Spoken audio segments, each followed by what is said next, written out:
Cartography. You all should be very proud of yourselves because as of yesterday, from self-declaration, none of you had ever in your lives done a digital map on the web. Today, you have done two. You have contributed to the world's largest open source community around OpenStreetMaps. You have also created either one or two maps on Google Crisis Maps. From zero to being at least familiar with two of the world's leading mapping engines out there, in addition to which we learned about 11 other resources that you can use when you go home in the field, when you want, including standby volunteers around the world in their thousands who can help you if and when a crisis occurs.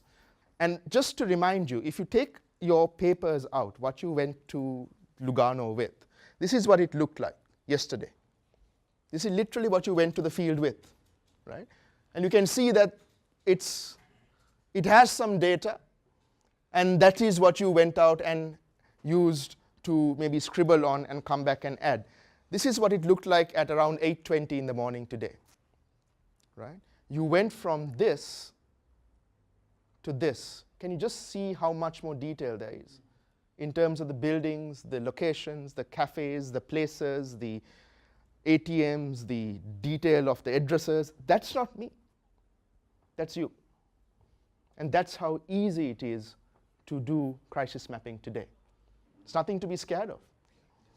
Yeah? You don't need to now perhaps go to your GIS person to make a map for yourself. You can make a map for your own project. You can map your own neighborhood. Keep in mind that these are not the only tools. That's Ushahidi as well. Right? That's Ushahidi Crowd Map. It's as simple to log in. It just needs an email, any email.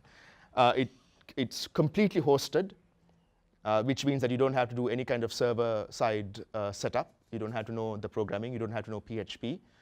And it's like a blog. You literally go and create your map after that. You create an account, and you create a map.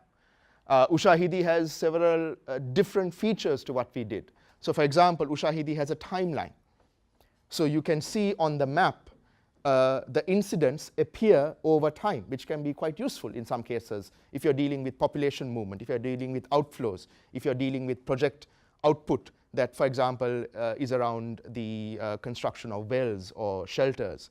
So you can see the evolution of things geographically located over a period of time. You can go and categorize them, and at the bottom, you can have all the entries, and when you click on it, you can expand it to a larger narrative. So for project management, or for project oversight, or for a crisis in a contained area over a short space of time, Ushahidi's crowd map can be very useful in a way that these two tools aren't. So you have to, the objective of yesterday's exercise is that you are not scared of mapping. You're not scared of these platforms. It's like learning a new language. You now know the grammar. You now know how to manipulate the tools. It doesn't matter what platform you use. The basic grammar is the same. The basic way of adding a point, the basic way of adding an entry, of editing something, or mapping an area, same across any platform. That's what you got out of this master's course, yeah?